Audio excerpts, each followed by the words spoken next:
check. All that shit is open. Okay, so we're gonna go over a 22 seat that we did with the group. This key we ended up timing with just about 5 minutes left. It's a very quick key, and I'm just gonna go over some of the polls that were a little bit difficult and some. Stream this. Hopefully, I can record over it. Voice over. The beginning here. This first poll, you pretty much are wanting to survive the first two chains and the leeches. Our group here, we have a pretty good way of dealing with the chains. Our paladin is freedoming the warrior, and then our druid is just going to I'll clear first one. Barkskin during his cooldowns. But here I say I'm gonna just clear us first because we want this totem to line up with this next berserk. For these voids, typically I either commit my trinket, my sunstone, or my healing stream, which I do here. I think that's pretty much the hardest part. The hardest part for you as a Resto Shaman is definitely the leech. And you want to communicate with your team whether or not you have enough throughput for it. Typically, I look at how much Stormstream totem I have, and if I have Unleash Life linked up for it. This poll here, this is the second poll. The tank says he wants Link when the second pack comes in, so that's when we send it. Yep, Kind of covers into the second chain, so I don't really do much here for it. I can get next. I probably just go with myself. Yeah, I do. Here it's on me. I pop my defensive. And I just walk myself.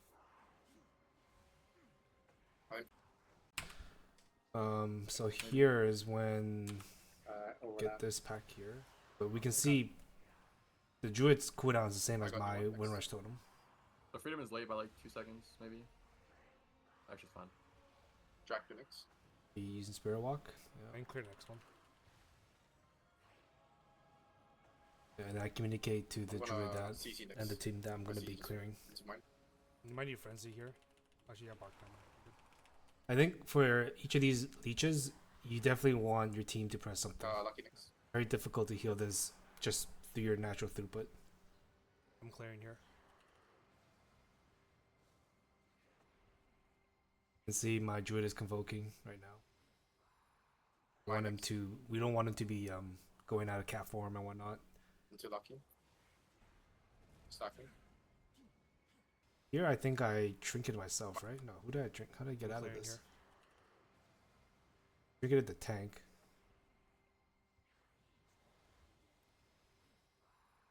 My next. But it just has some big crits on it. This boss is pretty straightforward. There's only two mechanics here you need to heal, this is one of them.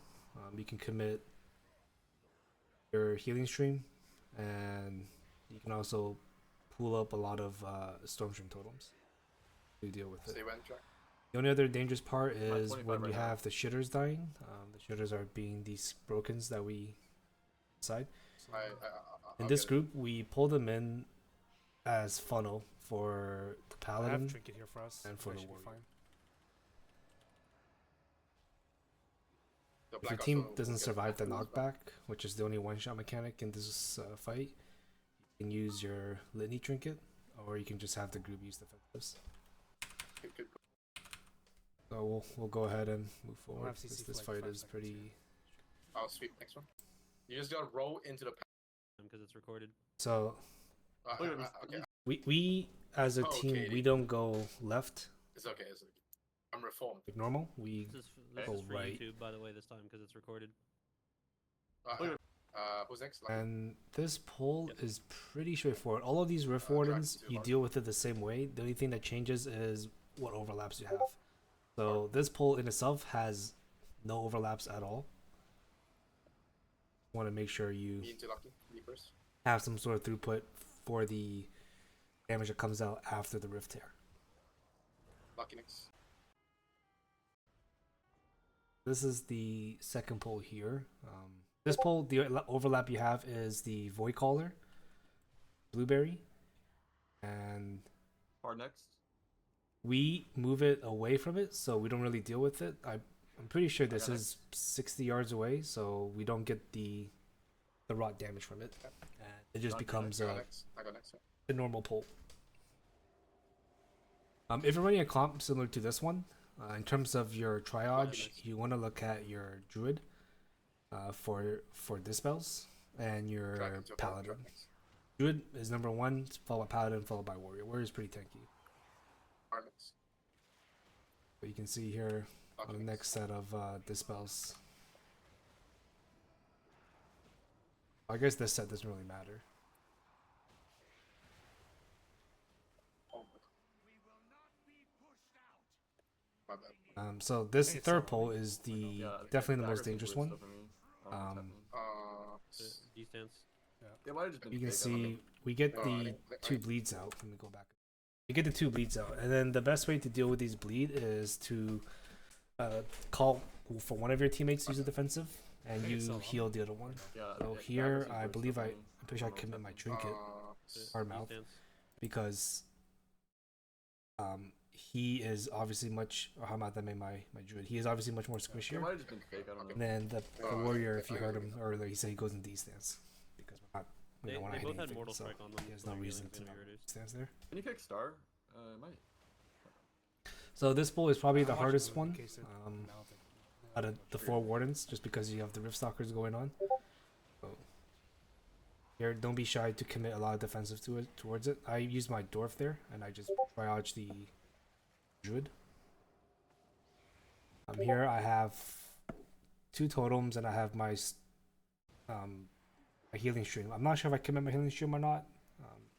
It's totally cool to commit it here. You probably want to wait till Rift Stalker goes out and then I don't commit know it. how, but these guys got so desynced. Yeah, my hot. Went on me, and I just my defensive, for which is sure. fine. Back. This is dangerous for the Kind of weird. It's just paladin fine, though. here. I think it's okay. Or what he does here to live. I guess it came out towards the end of the Rift Warden, so there's really no more overlaps. Pretty much the. It doesn't make sense because Right. like they. Up until this point, I haven't really had It'd be time to nice if I sit could down play and with Hawk, drink, but I feel other like they than don't after the jump. first boss. So Something this like is that. the one time jump in when this it's area done, where you makes can drink. sense. It's after this pull, it's you're just going straight to boss. So here you can see. Sit. Make sure, as a tip for healers out there, you get 23 on last the time. Watch the last. sanguine thorn Yeah, T. Pad is I think also that's the really good, best one. so It's can't really just go. 8% mana. Maybe we per can just second. lust- I think it's fine. Just get it set up and then we can go. So this is the pull that we lust here. You can see our lust is coming Oh, up. sorry, range kick. This pull, we have lust here, and Lucky next. I committed. Oh, I used my healing type pretty early Oh, there. shit, I'm not there. Donkey next. Yeah, because I think it was the bleed that made me worry, because I had no totems out. I had no riptides out. You can see the green one is my riptide, and so I was just really behind from sitting. So I think I commit my healing tide here early. Lucky next. You see, I have to spell the paladin to make sure you keep with it. Keep with the triage priority. I'm studying. Here, I think the druid died. I should have used my. I was trying to use my link earlier. How did he die here? Dragon to front, dragon next. I'm studying.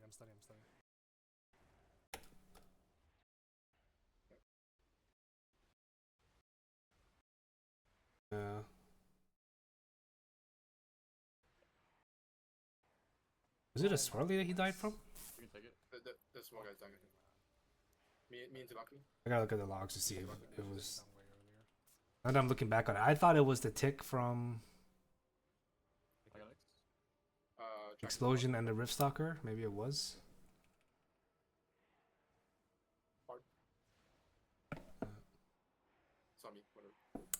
Other than that, this pull, it's pretty much carried by your Spirit Link and your Lust. I'm good now. So you can see my mana here. I'm already at like 80%. If I didn't drink previously, it would be pretty dry here. In terms so you need to drink there. Okay, so this boss, it's very difficult for a lot of reasons, but there is a pattern to it. as a healer, fights with a pattern are your best tool against it. So Oh my. the best way to play this is you want to save up your resources here. So between your Storm Stream and your Unleashed Life, you want to make sure that you always have it for each mechanic. And the mechanics are the explosion and over this thing here when there's the AoE.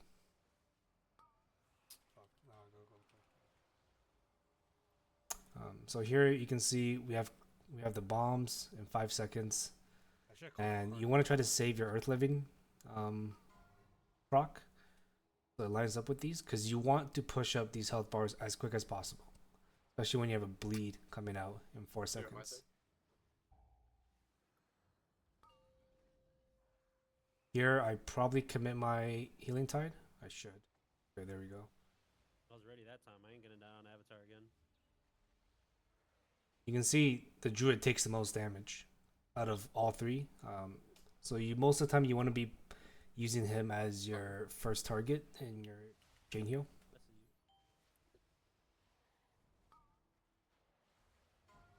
When it's a bleed like that, it's usually okay.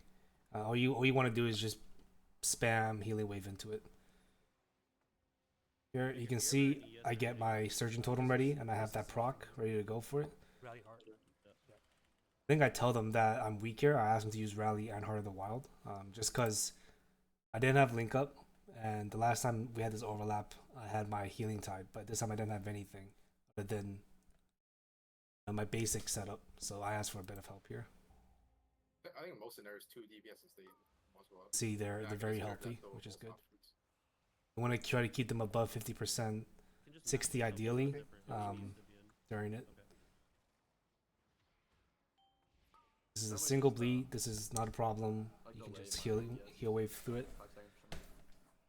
So here you can see, I have two Storm Stream totems lined up here. I'm probably going to use one to push us back up because we have a bleed coming in 2 seconds. Right, I do use one there. I use two to keep us going, and I'm probably going to use this proc and link us. Yeah.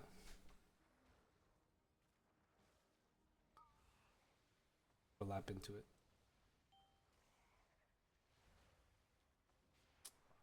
I mean, that's pretty much the fight. You want to make sure you always have something saved up to push up the HP right away after the explosion, and you want to make sure you have lots of totems out for passive healing when we're taking the dot.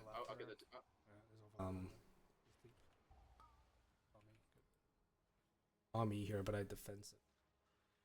Chill.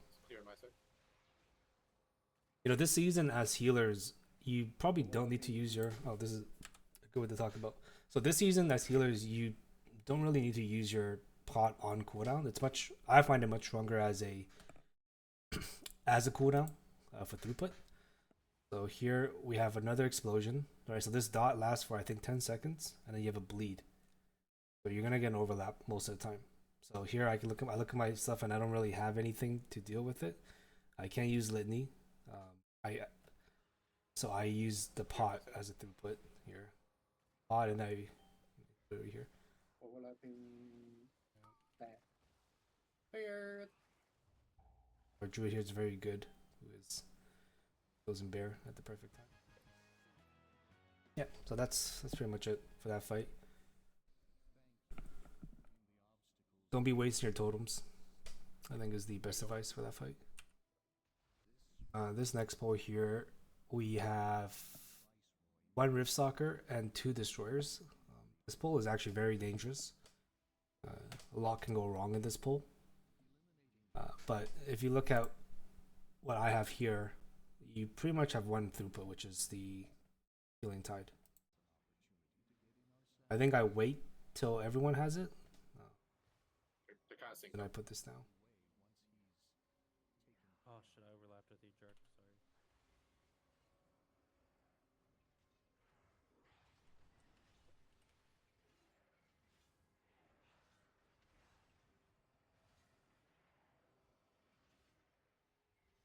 The dangerous part is when they have this bleed on them and they get the dot from the big guy. There you can see that my warrior had it, but our paladin bopped him, which removed the bleed.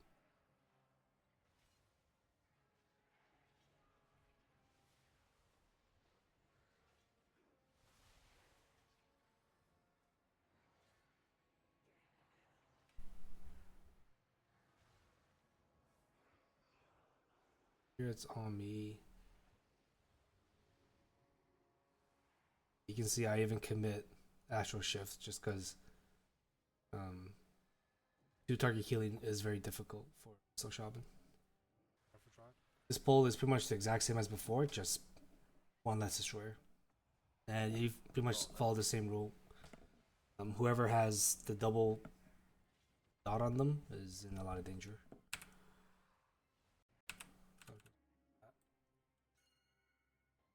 So this pull here, these guys, the Shadow Weavers, can never overlap on the same player. So you never have to worry about that. You do need quite a bit of cooldowns to heal through it. I commit my defensive quite early. We're lucky we have a warrior who can spell reflect it. And if you have night elves in your party, they can also melt it too after the cast has gone through on them. You see, I didn't commit anything so far, but here are the first ones coming out. Another one's on me. I probably use my... Your Storm Stream is very, very strong here. You ready? And we're about to come up to one of the most difficult fights to heal.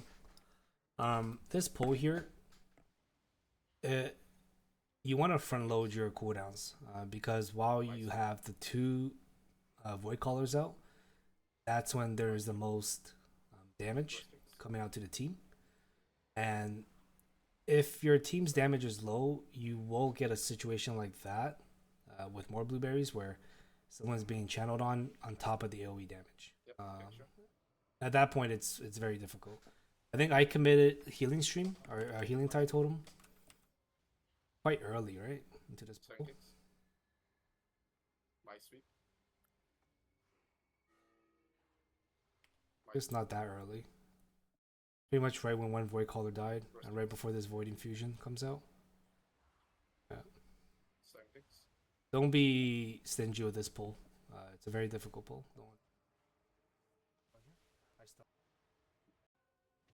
Okay, so for this boss, I still want to reflect first, please. there's pretty much 3 damage scenarios. You have the Mass Infusion, which picks 3 players to suck. You have the Tentacle Spawn, and then you have the Intermission. So for Resto Druid, or pardon me, for Resto Shaman, the Mass Infusion is quite easy to heal because it is 3 targets.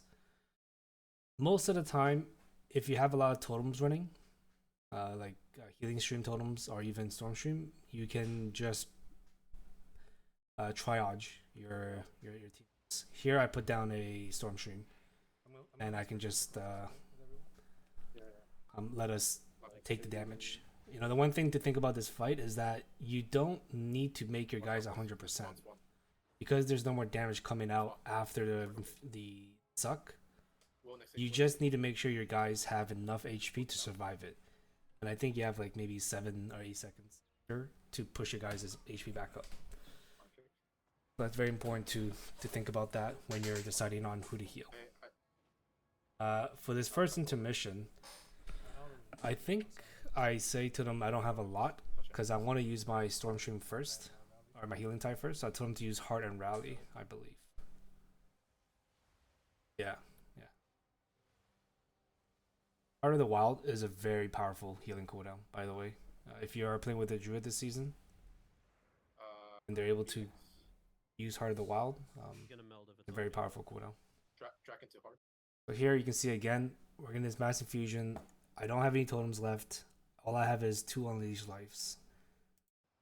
So, use 1 on myself.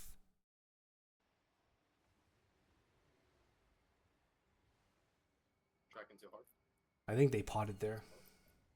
That was a pretty bad astral shift by me. About it.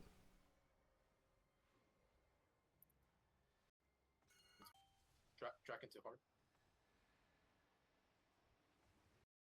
I guess it was okay. Something I do with the healing when I have to heal multiple players is Dragon too hard. I use the defense on myself and I don't heal me. I just heal the other people. Tentacle comes out. When these tentacle comes out, all you really want to do is just spam. It's the most effective one to get these out. Obviously, make sure they're in your healing ring. You can see mine's down there. There's a play by me.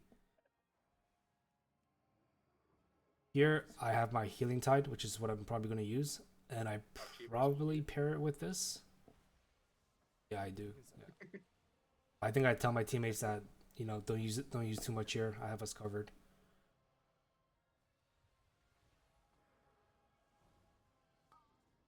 I'll do next. I'm doing next. Okay. Onto back. Dragon too hard. This next mass infusion. Meld. Well, Yeah, both my teammates melded Meld. it, so I don't have anything else to do. It's very, very easy. See your final. Here, you can see I have one Storm Stream and I have another one coming out. I commit one early because it's going to get a lot of value out because a lot of damage going out right now. I got it for him. And I'm probably going to use this plus a link for this intermission. And you're really just looking at that. You're looking at This tentacle spawned like the so mass quick. infusion, when the tentacles spawn, and the intermission. I would say in terms of how much throughput you need for each, intermission you need the most, followed by the tentacles, followed by the mass infusion.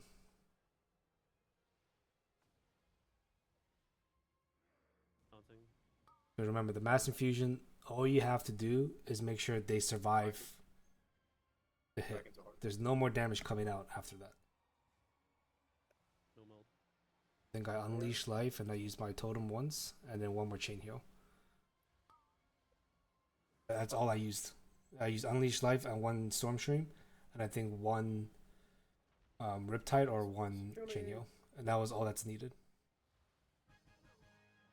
Putting out. All right. I believe my druid and my warrior poured out here to Where does change that to get their it? single target specs.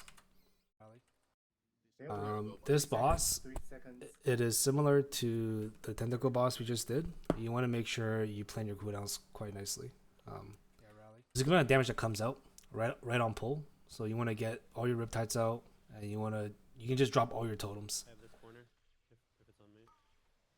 Yeah, You will always have Spare Walker's Grace for this very first on the back. dance, is what we call it. And during the dance, you just want to spam chain heal. It's the most effective way.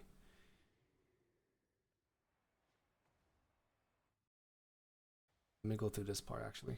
So I always commit healing tide for this first one. The first line breaks is the most dangerous because you're taking the most damage from the AoE. Plus on top of the Oh my god. the line Everyone damage. remember themselves. Fuck it. Holy shit. Oh, my bad. Did we hit too many? Well, we missed one. That's why. Here we're freaking out because I think we missed one here. Okay, one platform, one and two. Yeah, side. we I'm gonna did. take Right on the side. So, right side over here. For those of you who are not 100% sure on how this fight works, basically each of these notes, these musical notes that you break, That means you So, need me here, right? you got the less damage your team takes. So in total there's 6 notes. And I know for sure that Um, boss when you I break think we 4 of need, like, them, the stat fight becomes much bonus. easier. When you break 3, it's a little bit harder. 2, and etc. etc. No, I have like soft static. Like I know. From this part here, you can just do damage. One thing you can do is if you have litany I hit or not? No, I'm pretty sure. You mine can did use that it and mine. on this boss, and you can see the shield you get from it. It's very big. I didn't do a very good job of ramping it up. You can see I still have, I think, 2 charges left.